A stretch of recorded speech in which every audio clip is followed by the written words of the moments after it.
오늘 우리가 함께 읽은 사무엘기상 30장 16절에서 25절 말씀을 중심으로 전투부대와 보급부대의 역할에 대해서 함께 나누고자 합니다.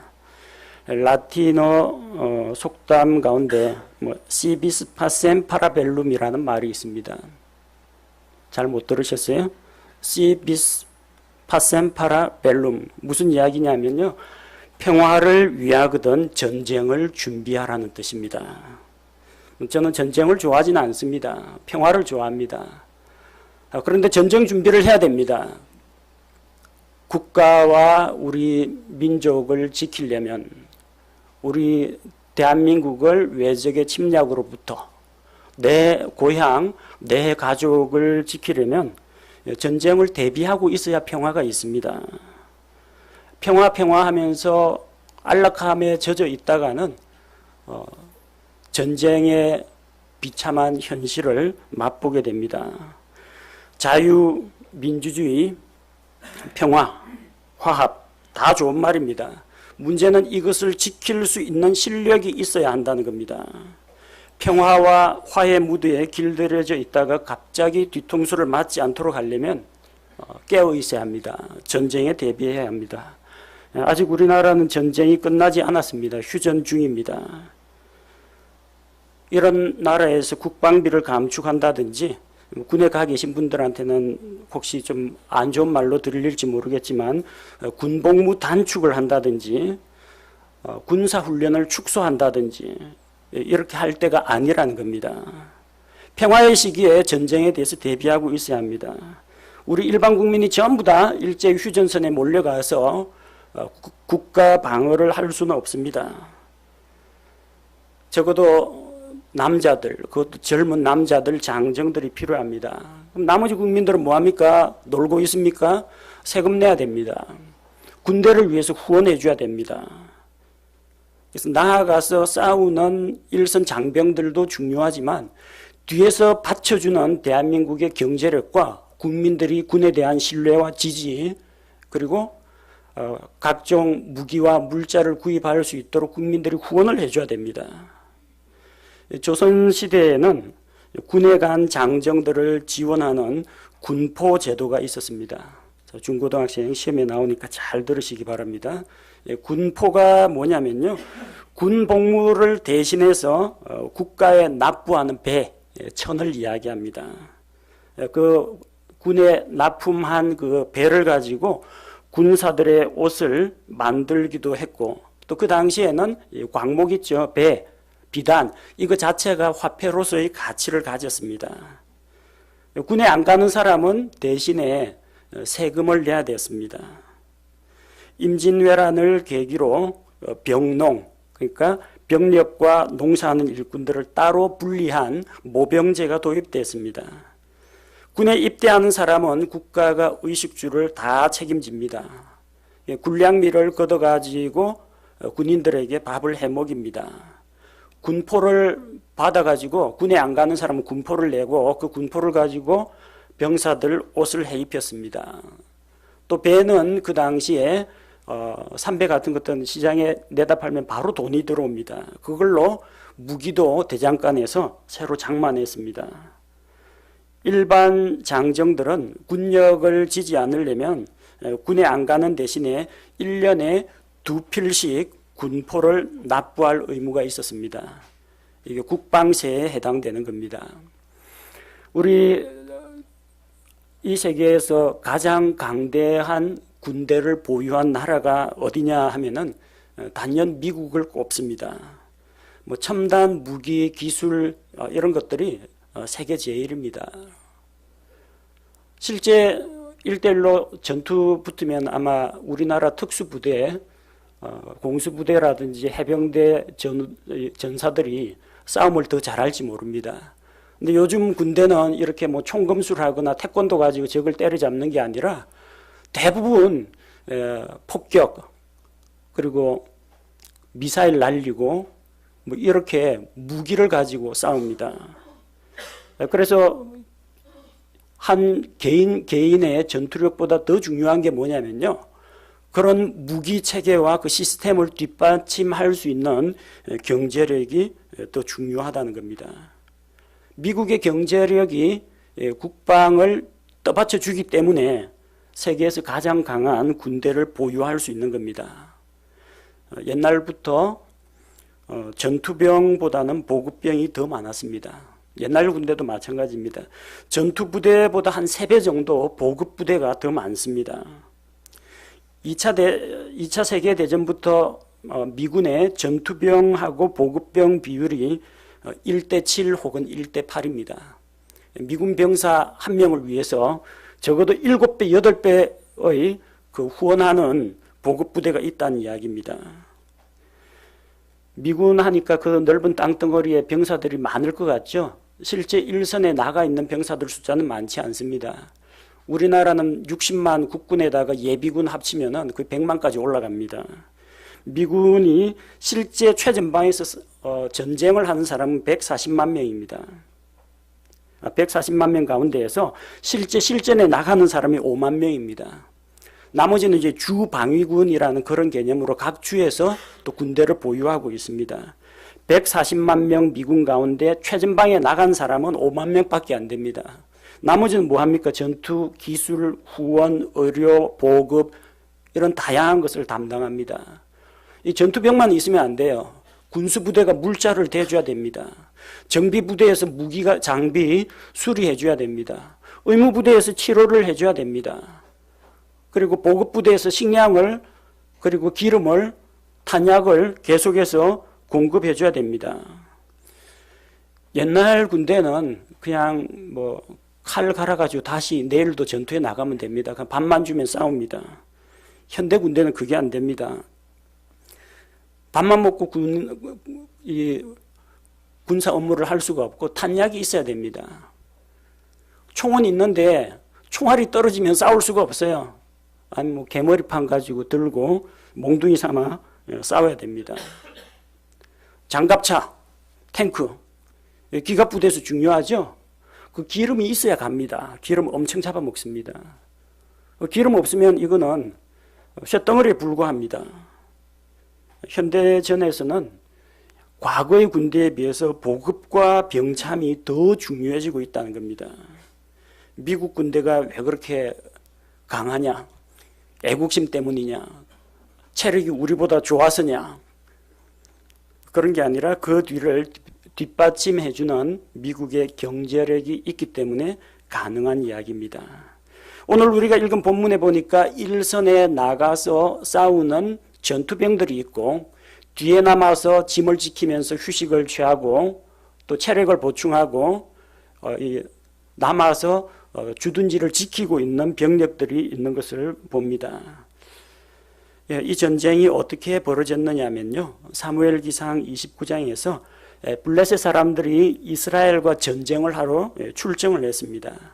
다윗은 그때 사울에게 쫓기던 신세였기 때문에 이스라엘 땅 안에 있다가는 사울에게 붙잡힐 것 같아서 블레셋 민족 가운데 숨어들었습니다. 블레셋 5 부족 가운데 가드에 피신했습니다. 그리고 가드 왕 아기스의 밑에 들어가 있었습니다. 아기스의 신하 행세를 하며 있었는데 블레셋 사람들이 이스라엘을 치러 간다고 하니까 자기도 가드 왕 아기스를 따라 나갔습니다. 아무래도 자기 민족이 걱정이 돼가지고 따라 나갔는데 나머지 블레셋의 4 부족에서 반대를 했습니다. 이 다윗 아니냐? 갑자기 전쟁 중에 이 사람이 총구는 아니겠네요.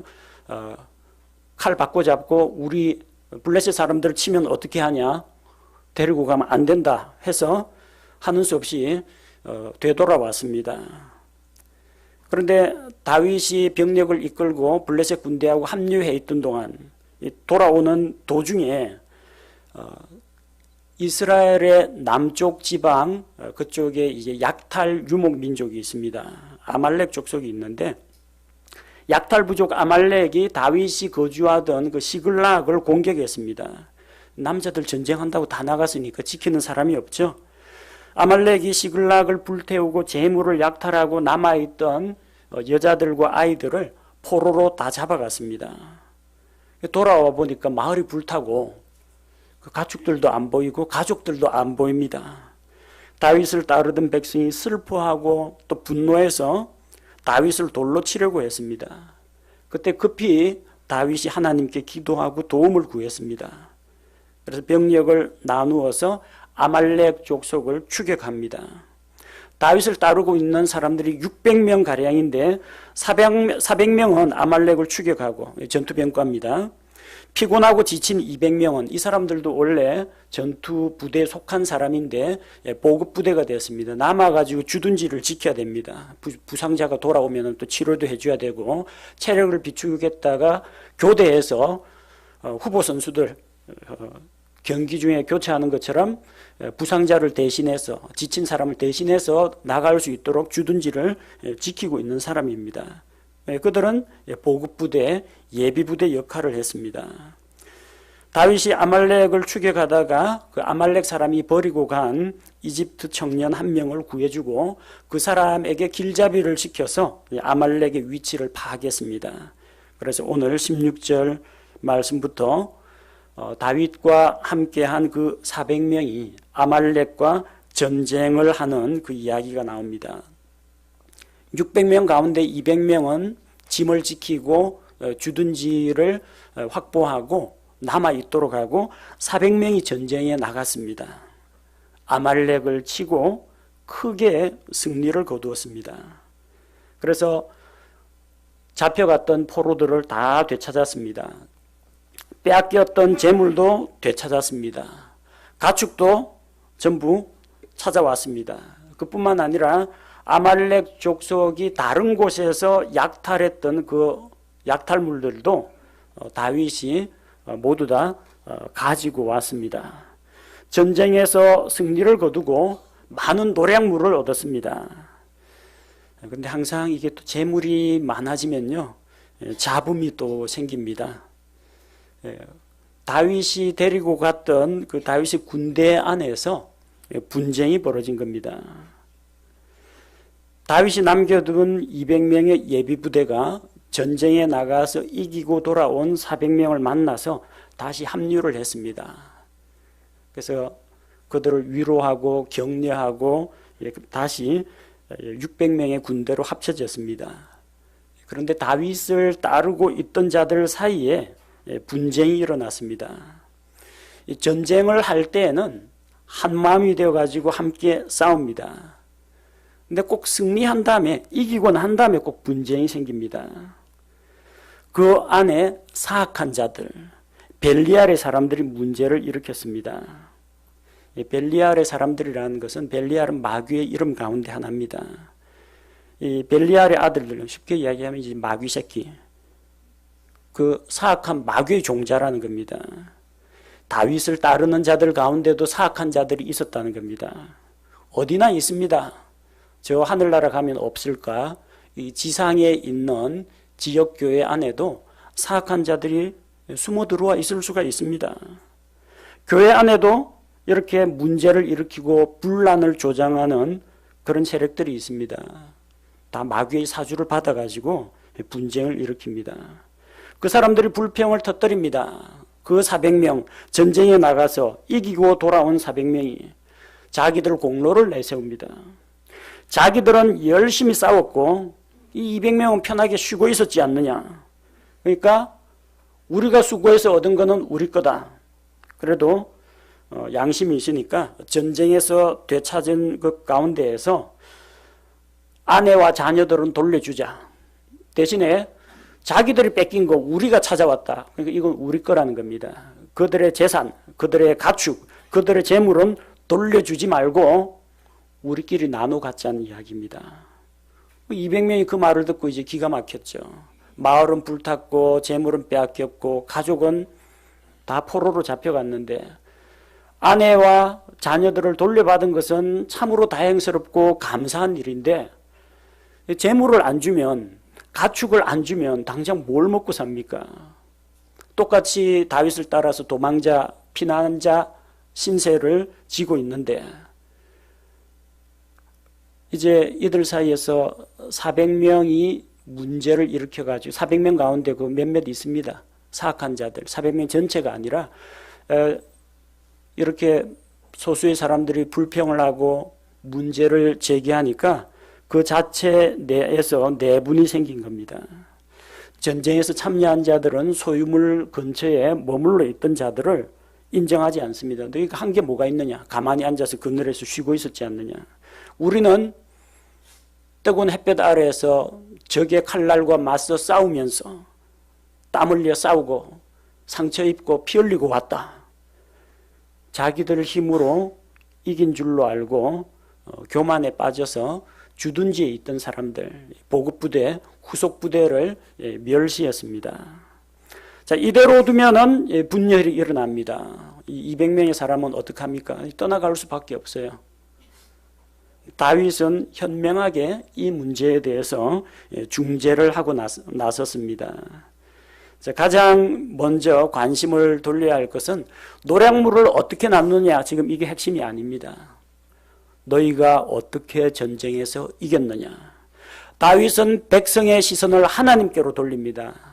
너희가 어떻게 이겼는지 생각해 보라. 23절 말씀에 보면은 내 형제들아 주께서 우리를 보존하시고, 누가 우리를 보존했어요? 갑옷이? 방패가? 아닙니다. 주께서 우리를 보존하시고, 주께서 하셨습니다. 또 뭐라고 되어 있어요? 주께서 우리 손에 그 무리를 우리 손에 넘겨주셨다고 했습니다. 우리를 치러 온 그 무리를 우리 손에 넘겨주셨다. 누가 이 아말렉을 우리 손에 붙이셨느냐? 주께서 하셨다. 하나님께서 하셨다는 겁니다. 다윗은 이번 전쟁에서 승리한 것은 전적으로 하나님의 은혜로 된 것이라는 사실을 선포했습니다. 사무엘기상 17장 47절, 다윗이 가지고 있던 믿음, 골리앗과 싸우러 나가는 그 마당에서 그는 하나님을 신뢰했습니다. 또 주께서 칼이나 창으로 구원하지 아니하심을 이 모인 온 무리가 알게 하리라. 전쟁은 주께 속한 것인즉 그분께서 너희를 우리 손에 넘겨주시리라. 사무엘기상 17장 47절에 골리앗이 이끄는 블레셋 군대와 전투하러 갈 때 주장했습니다. 전쟁은 주께 속한 것인즉 전쟁에 이기고 지는 것은 하나님의 손에 달린 것입니다. 그리고 이 노략물은 어디에서 났느냐? 23절에 그분께서 우리에게 주신 것에 대하여. 이 노략물은 내 힘과 내 능력으로 얻은 것이 아닙니다. 그분께서 우리에게 주셨습니다. 하나님께서 주셨습니다. 전쟁에서 이기게 하신 분도 하나님이시요, 우리에게 이런 많은 노략물을 주신 분도 하나님이시요, 이것은 하나님의 소유입니다. 하나님께서는 은혜를 베푸셔서 잃어버린 가족들을 찾아오게 하셨습니다. 빼앗긴 재물을 다시 되찾게 하셨습니다. 우리가 빼앗긴 거 말고 블레셋에서 약탈한 거 말고 아말렉이 다른 곳에서 약탈하고 빼앗은 것들도 다 노략물로 탈취했습니다. 그러므로 그들이 전쟁에서 얻은 모든 것은 주의 것입니다. 주님으로부터 온 것입니다. 사악한 자들의 말처럼, 그 벨리알의 자손들 말처럼 아말렉에게서 탈취한 재물을 자기들 마음대로 처분해서는 안 된다는 겁니다. 자기 게 아니에요. 하나님께서 은혜로 주신 것입니다. 24절에 이 일에서 누가 너희 말에 귀를 기울이겠느냐? 400명 가운데 이게 불평불만 분자가 있어요. 우리는 힘들여 싸웠고 너희는 편안히 쉬고 있었으니까 자식들만 찾아가고 아내들만 데려가고 너희가 빼앗겼던 물건은 우리가 너희에게서 빼앗은 게 아니라 아말렉에게서 빼앗은 거니까 우리 거다. 이런 억지 부리는 사람, 그런 사람들의 말에 누가 동의하겠느냐는 겁니다. 아무런 설득력도 없고 그런 논리에 동의할 수 없다는 겁니다. 그래서 이스라엘의 국가가 형성된 이후에 법으로 정착되는 중요한 안건이 하나가 이제 올라옵니다. 24절에 기록되어 있습니다. 싸우러 내려가는 자의 몫이 물건 옆에 머무르는 자의 몫과 같을 것이요. 전쟁에 나간 400명이나 보급부대, 후속부대에서 수경지 지키고 있던 200명이나 같은 한 부대이기 때문에 똑같이 분배하는 것이 옳다는 이야기입니다. 여러분, 국가대표 축구팀이 해외에 진출해서 국제 경기에 출전을 했습니다. 근데 골을 넣을 때는 한 사람이 넣습니다. 정신없이 공이 오가는 중에 두 사람이 호흡을 맞춰서 나의 왼발과 너의 오른발이 동시에 공을 차도록 하자. 그렇게 해서 골 안 들어갑니다. 직접 골을 넣는 사람은 한 명입니다. 근데 그 사람이 자기 힘으로 넣었어요. 누군가는 그 사람에게 공을 패스해 줘야 될 거 아닙니까? 그래서 공을 패스 받아가지고 넣었습니다. 그럼 어시스트 한 그 선수들, 공을 슛을 쏜 사람에게 공을 패스해 준 사람 공로는 인정해 줘야죠. 축구는 다 같이 뛰는 경기입니다. 공격수 한두 명 가지고 해결되는 문제가 아닙니다. 그러면 하프라인도 못 넘어오고 후방에서 수비하고 있는 선수는 뭐냐? 자기들은 골을 안 넣었으니까 너희는 상금 제외. 이렇게 할 수는 없습니다. 시상식에서 너희는 빠져라 그럴 수 없습니다. 앞으로 나선 공격수나 뒤에 남은 수비수나 골대 지키고 있는 골키퍼나 나중에 이기면 다 같이 이긴 겁니다. 지면 다 같이 진 겁니다. 이게 공동체입니다. 이게 축구 선수 팀입니다. 이게 군대입니다. 직접 뛰며 경기를 한 선수들 말고 벤치에서 대기하는 선수들도 있습니다. 그 중에는 주전 선수가 체력이 다 되거나 혹은 강한 태클에 부상을 입어가지고 후반전에 한 10분 뛰다가 경기가 끝나버리는 사람도 있습니다. 너는 전체 경기 가운데 10분밖에 안 뛰었으니까 넌 자격 없다. 이렇게 말할 수는 없다는 겁니다. 다 한 팀입니다. 승리의 영광도 같이 나눠야 됩니다. 군대에서 전투부대 못지않게 보급부대가 중요합니다. 전투부대가 앞에서 잘 싸우지 않으면 후방에 있는 보급부대가 기지가 위험하게 됩니다.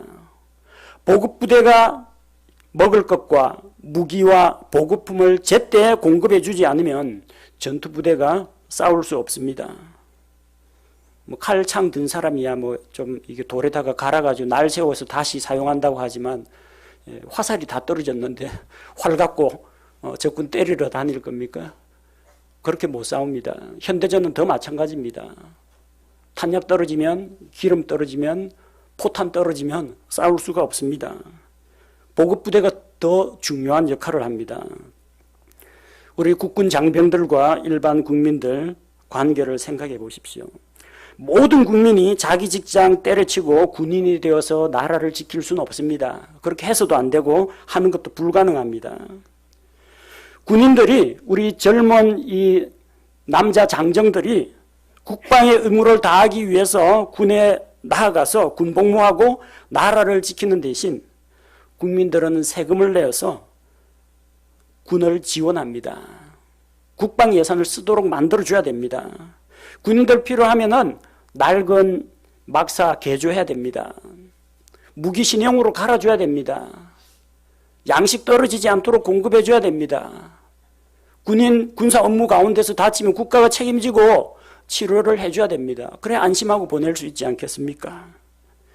대한민국 국군이 전쟁에서 이기면 그거는 전 국민의 승리입니다.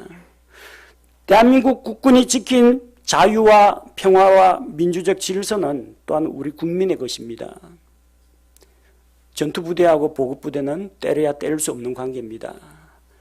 국군과 국군을 후원하는 일반 국민 관계도 때려야 뗄 수 없는 관계입니다. 다윗의 사람들이 다윗의 말을 듣고 노력한 것을 공정하게 똑같이 나누었습니다. 그들이 아말렉에게서 되찾은 사람들 다 원래 가족에게 돌려주었습니다. 아말렉에게 빼앗겼던 재물들 다 원주인에게 돌려주었습니다. 그 다음에 아말렉이 다른 데서 약탈해온 거, 부가적인 수입이 있죠. 그것들도 똑같이 나눠 가졌습니다. 다윗이 제안한 바로 이 의견이 이스라엘을 위한 법규와 규례로 정착이 되었습니다. 아직까지는 왕권이 사울에게 있고 다윗은 쫓겨다니는 신세지만 다윗 왕국이 세워지지 않았지만 다윗이 제시한 이런 분배의 원리가 나중에 다윗 왕국의 법으로 확정이 되었다는 이야기입니다. 오늘 이 전투부대와 보급부대의 이야기를 듣고 느끼시는 점 없습니까? 오늘 원래 설교 제목은 전투부대와 보급부대 그 이야기가 아니라 원래 설교 제목은 선교사와 후원교회였습니다. 근데 사무엘기상 30장 보니까 선교사 이야기가 단 한 글자도 나오질 않습니다. 그래서 성경 본문에서 제목을 따느라고 이렇게 했는데 오늘 정말 이 말씀을 통해서 하고 싶은 이야기는 선교사와 후원교회의 관계에 대해서 말씀드리는 겁니다. 우리는 그리스도의 심판석 앞에 설 때 각자 자기가 수고한 대로 상을 받게 됩니다. 목사는 복음을 전하고 성도들을 말씀으로 가르치고 양육했으니까 상을 많이 받을 거라고 생각합니다. 우리 성도들 가운데 어떤 분이 제가 가서 어떤 분에게 복음을 전해서 예수님을 믿고 영접했습니다. 함께 기뻐합시다 하면 와 목사님 또 하늘나라 가면 상 받을 거 하나 늘었네요. 그러는데 제가 그 그리스도의 심판석 앞에서 주님으로부터 칭찬과 상을 받으면요. 제가 받게 될 상의 절반은 제 아내의 몫입니다. 받게 되면 제가 절반은 꼭 제 아내에게 나눠주겠습니다. 남편의 직장 월급은 내가 직장에서 일했으니까 이거 내 거다. 그런 남편분 계십니까? 아닙니다. 월급 아내에게 생활비를 줘야 됩니다. 남편 건강 돌봐주고 남편 밥 해주고 남아가지고 애들 양육하고 가정 살림을 돌봤잖아요. 보급부대입니다. 남편이 현장에 나가서 피로와 직장 상사와 어려운 근무 조건 가운데서 전투를 하고 있을 때 자매들은 집에서 편안하게 에어컨 틀어놓고 누워 잤습니까? 아닙니다. 후방부대, 보급부대 역할을 했습니다. 만약에 남편이 상 받으면요, 그 절반은 혹은 절반 이상은 아내의 몫입니다. 그러면 저 목사님하고 목사님 부부는 상 많이 받아서 좋겠네요. 그럴지 모르는데 아닙니다. 그 상들 가운데에서 거의 대부분이 제 공로로 된 것이 아니라 섬기고 봉사하고 헌신해 주신 여러분의 몫입니다. 분배하려면 여러분하고 똑같이 나눠야 됩니다. 그 김 목사 목회사역 수고했네 하면은 이게 다 우리 성도들이 밀어준 덕분입니다. 여러분이 기도해 줬고 여러분이 교회 살림살이를 도와줬고 여러분이 지역교회를 위해서 또 선교사를 위해서 열심히 또 헌금을 해주셨고 여러 가지로 함께 해주셨기 때문에 똑같이 나눠야 됩니다. 일선에 나가서 싸운 목회자 가정만 상 받는 게 아닙니다. 여러분이 어떤 형태로든지 복음을 위해서 하나님의 왕국을 위해서 일했다면 보상을 받습니다. 교회 청소하신 분, 성도들을 대접하신 분, 부지런히 주님을 위하여 헌금을 드리신 분, 또 다른 성도들을 위해서 목회자를 위해서 기도로 도와주신 분들 다 똑같이 상을 받습니다. 하는 일은 좀 다를 수가 있습니다. 하지만 각자 수고한 대로 상을 받습니다. 고린도전서 3장 7절과 8절에 그런즉 이와 같이 심는 자나 물 주는 자는 아무것도 아니며 자라나게 하시는 이는 오직 하나님이시니라. 이제 심는 자와 물 주는 자는 하나이며 저마다 자기의 수고에 따라 자기의 보상을 받으리라. 복음 전도자, 말씀을 선포하는 자, 다른 형제 자매들을 돌본 자, 옆에서 다른 형제 자매의 성장을 위해서 교회의 평안과 성장을 위해서 다른 사역자를 위해서 기도로 도와준 자 다 똑같이 상 받습니다. 해외 선교사와 선교사를 후원하는 교회는 서로 동력하는 관계입니다. 일선에 나간 군인과 후방에 남아있는 국민과 마찬가지로 때려야 때릴 수 없는 관계입니다. 하나님께서는 우리에게 세상으로 가라고 하셨습니다. 가서 복음을 선포하라고 명령하셨습니다. 마가복음 16장 15절에 그분께서 그들에게 이르시되 너희는 온 세상에 가서 모든 창조물에게 복음을 선포하라고 했습니다. 자, 어떻게 하시겠습니까? 주님의 명령이 떨어졌습니다. 온 세상에 가야죠. 집 팔고 이민, 유학, 해외 출장, 해외 선교 다 일제히 나가면 대한민국은 누가 남습니까? 그럼 후원해 줄 사람은 어디에 있습니까? 전부 다 선교사 다 하겠다고 하면 우리 성도들 모두가 전 세계로 나갈 수는 없습니다. 현실적으로. 우리 중 대부분은 직장에서 일을 해서 돈을 벌어야 합니다. 가족을 부양해야 합니다.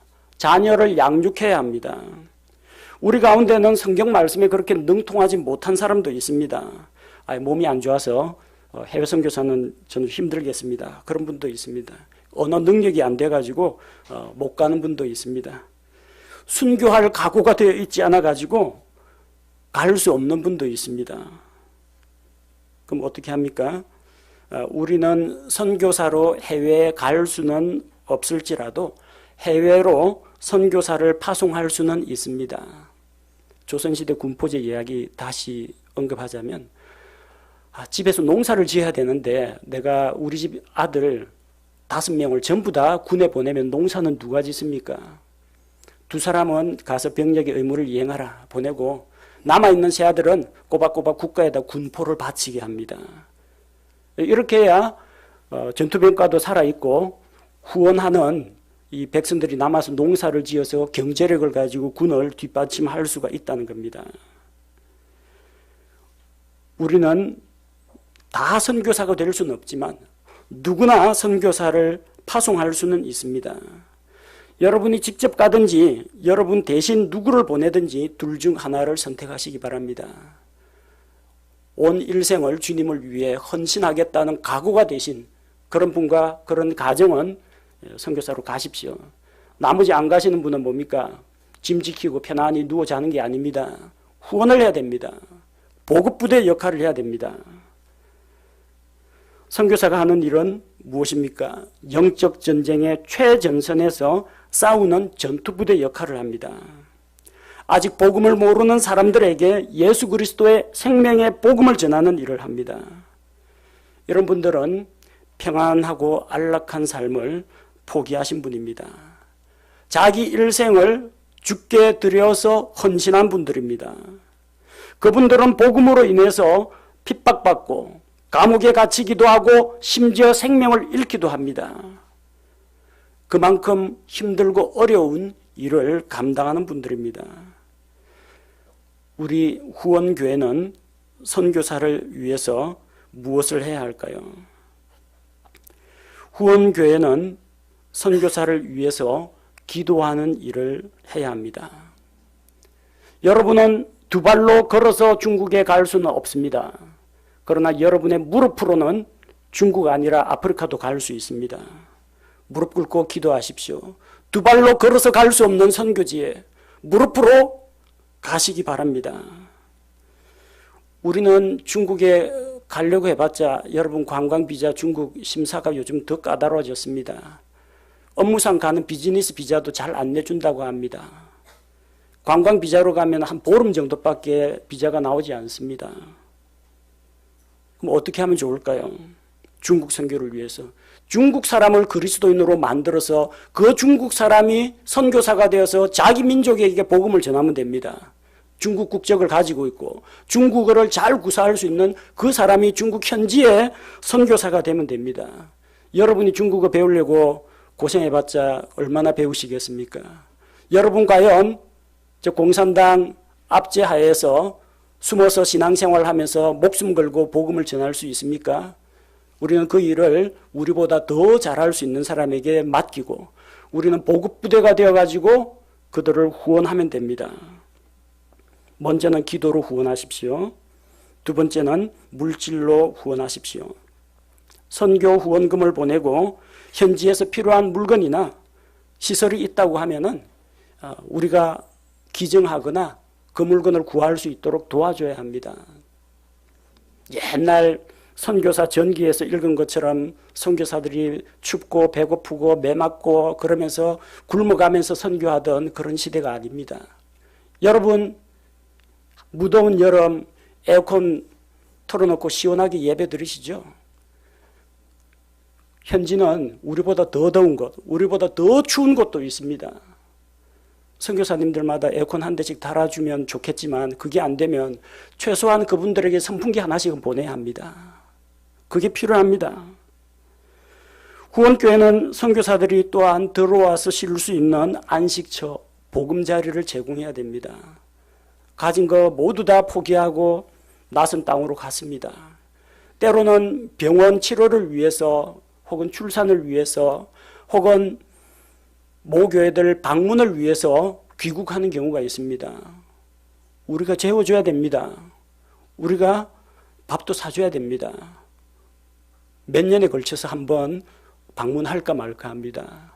오면은 최대한 우리가 후원하고 환대를 해주고 여기서 재충전하고 무장을 시키고 더 용기를 북돋아서 다시 보내야 합니다. 그게 보급부대가 하는 일입니다. 그게 선교사를 후원하는 교회가 해야 할 일들입니다. 이렇게 하면 나중에 우리 선교사님도 상을 받겠지만 후원한 여러분도 다윗이 말한 것처럼 똑같이 상을 분배받습니다. 우리가 선교사들을 후원할 때 우리에게 돌아오는 복이 있습니다. 빌립보서 4장 18절 말씀을 보니까 바울이 이 선교를 다닐 때 도와주는 몇몇 교회가 있었는데 그 가운데 빌립보 교회, 어렵고 힘든 가운데서 빌립보 교회가 여러 차례 바울을 후원했습니다. 빌립보서 4장 18절에 보니까 에바브로디도 편에 너희가 보낸 것들을 받았으므로 내가 풍족한데 이것은 달콤한 냄새의 향기요 받으실 만한 희생물이며 하나님을 매우 기쁘게 한 것이니라. 다윗은 선교 후원금 들어와서 기분 좋다 그렇게 말하지 않았습니다. 이것은 하나님을 매우 기쁘게 한 것이라고 했습니다. 여러분 선교 후원금을 보낼 때 누가 기뻐합니까? 하나님께서 크게 기뻐하십니다.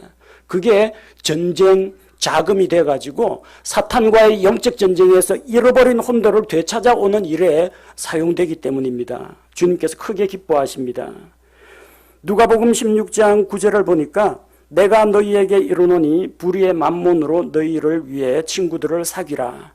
그리하면 너희가 숨이 멎을 때 그들이 너희를 영존하는 처소로 받아들이리라. 공직에 있는 사람들 가운데 감사원, 법원 아니면은 무슨 정부 주요 기관에 있는 이런 공정거래위원회 이런 쪽에 있는 사람들 뭐 그렇게 해서는 안 되지만 자기 노후는 알뜰하게 챙깁니다. 나중에 공직에서 물러나면 어디로 갈까? 공직에서 만약에 쫓겨나면 어디로 갈까? 발 뻗을 자리 다 마련해 놓습니다. 대기업을 위해서 변호합니다. 그리고 자기가 나중에 가게 될 어떤 직장, 공기업에 그쪽을 위해서 예산을 팍팍 짜줍니다. 나중에 퇴임하면 그쪽에 내려가려고 그러는 겁니다. 이것이 세상 사람들이 하는 방식입니다. 세상 사람들이 하는 그 방식이 이 우리 하나님의 백성들보다 훨씬 더 지혜롭다고 했습니다. 그들이 잘했다는 이야기가 아닙니다. 미래를 내다보는 지혜가 있었다는 겁니다. 나중에 누울 자리 잘 봐놨다는 이야기입니다. 그런 어떤 불법이나 편법을 쓰라는 이야기가 아닙니다. 우리가 그들에게서 배워야 할 것은 그런 나쁜 꾀를 배우라는 게 아니라 뭘 배워요? 미래를 대비하는 지혜를 배우라는 겁니다. 예수님의 말씀이 무엇입니까? 불의의 만몬으로 너희를 위해 친구들을 사귀라. 여러분 재물을 가지고 이 세상에서 쓰다가 그냥 끝나버리면 그 재물은 그걸로 끝입니다. 그거 가지고 영원한 일에 사용하십시오. 천국에 여러분 갈 때 제 아무리 황금으로 관을 짜가지고 장례식을 치러도 금 가지고 올라가지 못합니다. 갖고 가봤자 쓸모없습니다. 갖고 가면 왜 도로 포장재는 왜 갖고 왔습니까? 그럴 겁니다. 그건 순 황금길을 거닐겠네. 다 황금인데 천국에 금 갖고 못 갑니다. 갖고 가도 소용없어요. 그보다는 차라리 그거 가지고 믿지 않는 자들을 위해서 복음 전도지 구입하십시오. 선교사 후원하는 데 쓰십시오. 그렇게 하면은 나중에 상급이 돌아옵니다. 여러분 저기 천국에 올라가는데 아는 사람 한 사람도 없고 성문 지킨다는 베드로는 어디 갔나 보이지도 않고 그냥 외롭게 가는 게 아니라 여러분을 맞이할 환영단들이 준비가 되어 있을 겁니다. 듣도 보도 못한 아프리카 사람, 남미 사람이 와가지고 아유 반갑습니다 형제님. 형제님이 그때 그 선교사님한테 보내준 후원금이 그 전도 집회에 사용돼가지고 그 전도 집회를 통해서 제가 예수님 믿고 구원받았습니다. 여기서는 저는 중국에 있는 아무개인데 형제님, 자매님이 보내주신 그 선교 후원금 때문에 제가 그 선교사님을 통해서 복음을 받아들였습니다. 여러분을 환영할 대대적인 영원한 친구들, 세상에 있다가 사라질 친구가 아니라 영원한 친구들을 사귀게 될 것입니다. 좋은 일에 사용하십시오. 선교사를 후원하는 자는 선교사에게 동참한 것과 똑같습니다. 선교사를 후원한 사람은 선교사가 받는 상과 똑같은 상을 받습니다. 일선에서 싸운 영적 전쟁을 하고 혼을 구원하는 일에 최선을 다해서 전투하고 싸운 선교사나 후방에서 기도를 하고 물질로 선교사들을 후원한 성도나 몫이 똑같다는 이야기입니다.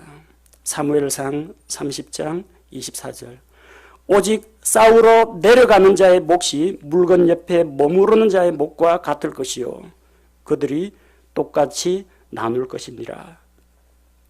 우리 세계 선교를 위해서 함께 협력하는 교회가 되어야겠습니다. 선교사를 파송하는 교회가 됩시다. 선교사를 후원하는 교회가 됩시다. 내가 선교사가 될 수는 없지만 누군가를 선교사로 보내는 파송하는 자가 되어서 함께 기쁨에 참여하고 함께 주님께서 주시는 보상에 참여하도록 합시다.